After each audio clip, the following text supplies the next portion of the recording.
Everyone, Radhe Radhe. आप सभी का हमारे चैनल में बहुत बहुत स्वागत है। पितृ पक्ष का लास्ट डे यानी पितृ मोक्ष अमावस्या, ये वो दिन होता है जो आप पितृ पक्ष के 15 दिनों में अगर कोई गलती कर चुके हो, किसी पितृ को आप भूल गए हो, तो पितृ अमावस्या के दिन आप उनके नाम का अगर भोग भी लगा देते हैं तो 15 दिन अगर आपने कुछ नहीं किया है तो उसका फल भी आपको पितृ मोक्ष अमावस्या के दिन मिल जाता है। क्योंकि पितरों के लिए 14 और अमावस्या बहुत ज्यादा विशेष होती है। तो बस मैं इस वीडियो में आपको बताने वाली हूँ पितृ मोक्ष अमावस्या के दिन आपके घर के बड़ों को किस तरह से पूजा करनी चाहिए। अगर आप अपने घर से बाहर रहते हैं तब भी इस तरह से पूजा कर सकते हैं। अगर आप परिवार के साथ रहते हैं तो अपने परिवार के घर के बड़े सदस्य यानी जो आपका घर का मुखिया है, पुरुष, उससे जो है ना आपको पूजा करवानी है। की पूजा महिलाओं के लिए निषेध है। आप चाहे तो सूक्ष्म पूजा कर सकती हैं, लेकिन तर्पण करने का अधिकार केवल पुरुष को है और पिता के होते हुए पुत्र पितृपण नहीं कर सकता है, ऐसा शास्त्र का विधान है। अगर आपके पिताजी हैं तो उनको ही तर्पण करने का अधिकार है, बेटा तर्पण नहीं कर सकता। अगर अगर पिता की जो है ना मृत्यु हो गई है तो पुत्र जो है ना फिर जो है ना तर्पण कर सकता है। तो यहाँ पर जो है ना क्या करना है, आपको एक पटा बिछाना है। पटे के ऊपर मैंने सफेद कलर का जो है ना कपड़ा बिछा दिया है। काले तिल आपको इस पर जरूर छिड़कने हैं, क्योंकि कहते हैं जहां पर आप काले तिल छिड़क देते हो वहीं पर आपके पितरों का आगमन हो जाता है। इसीलिए पितृपक्ष के 15 दिनों में अपने घर की दरवाजे की दहली पर काले तिल जरूर छिड़कना चाहिए। और खासकर जिस दिन श्राद्ध है उस दिन आप जरूर छिड़कें, और पितृ मोक्ष अमावस्या के दिन आपको अवश्य छिड़कना है। मैंने यहाँ पे एक पानी वाला नारियल ले लिया है, कुसार रख ली है, जिससे आपने तर्पण किया है वो आप कुसार रख लें, पानी वाले नारियल को रख लें। एक लोटा में थोड़ा सा गंगा जल मिलाकर उसे पूरा जल से जो है ना पूरा आप भर दें। सुबह आपको तर्पण करना है, जैसे कि आपने 15 दिन किया है उसी हिसाब से आप तर्पण करें। मैं आपको तर्पण करना यहाँ नहीं सिखाऊंगी क्योंकि तर्पण महिलाएं नहीं करती, केवल पूजा करना दिखा रही हूँ।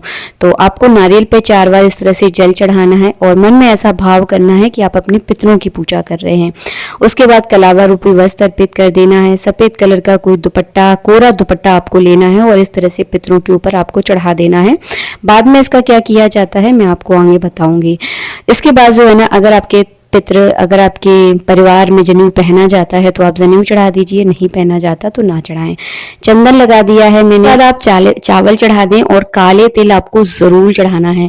ऐसा नहीं है कि काले तिल नहीं है तो सफेद तिल चढ़ा सकते हैं, नहीं, काले तिल का ही इसमें महत्व है, तो आपको काले तिल जरूर चढ़ाने हैं, ध्यान रखें।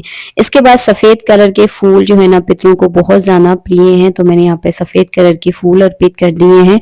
जो पूजा मैं आपको बता रही हूँ, अगर आपके घर के बड़े, बहुत सारे घरों में ऐसा सिस्टम होता है कि पुरुष पूजा करते ही नहीं है, उनको कितना भी बोल दो वो नहीं करते, तो औरतें भी इस तरह से पूजा कर सकती हैं, लेकिन तर्पण औरतें नहीं करती। इस बात का विशेष ध्यान रखें। और तो इस तरह से आप पूजा कर लें और बाद में भोग जो है ना आप अपने बच्चे से लगवा सकती हैं, यानी अपने बेटे से लगवा सकती हैं। तो यहाँ पे जो है ना आपको अमावस्या के दिन खीर जरूर बनानी है, बाकी आप जो बनाना चाहते हैं वो बना सकते हैं। प्याज लहसुन का आपको इसमें बिल्कुल भी यूज नहीं करना है। खीर अवश्य रूप से बनाई जाती है क्योंकि पितरों की पूजा में सफेद कलर की चीजों का बहुत ज्यादा महत्व है। अगर आप खीर नहीं बना पा रहे हैं तो आप बाजार से बिना वर्क की सफेद कलर की मिठाई का जो है ना भोग लगा दें। इस तरह से जो है ना आपको अग्नि प्रज्वलित करनी है हवन कुंड में। यहाँ पर घी की आपको आहुति देनी है। ये जो अग्नि में हम भोग लगाएंगे ये आप अपने बच्चे से लगवा सकते हैं, मतलब पुरुष से ही आपको लगवाना है, क्योंकि कहते हैं कि पितरों को जो भोग दिया जाता है वो घर के जो कुल दीपक होते हैं उनके द्वारा ही दिया जाता है, ऐसी मान्यता है। तो यहाँ पे जो है ना घी की आहुतियां दे दी हैं, 5-7 आपको आहुतियां देनी है। और आहुतियां देते समय एक बात का ध्यान रखना है, स्वाहा नहीं बोला जाता, स्वधा बोला जाता है, तो बस इस चीज का आप ध्यान रखिए। उसके बाद मीठे का जो है ना अग्नि में 5 बार अपने पितरों के नाम का भोग लगा देना है। जो भी भूले बिसरे हैं, जिनको आप 15 दिन शायद याद ना कर पाए हो या फिर आपने याद किया भी हो, तो उन सब के नाम का आपको इसमें 5-7 बार भोग लगा देना है। उसके बाद फिर से घी से आचमन करवाना है। उसके बाद अपने पितरों की इस तरह से आरती कर देनी है। घर के सभी सदस्यों को इस पूजा में मैं तो यही कहूंगी कि शामिल जरूर होना चाहिए, क्योंकि पितरों के मोक्ष की अमावस्या है, बहुत विशेष रहती है।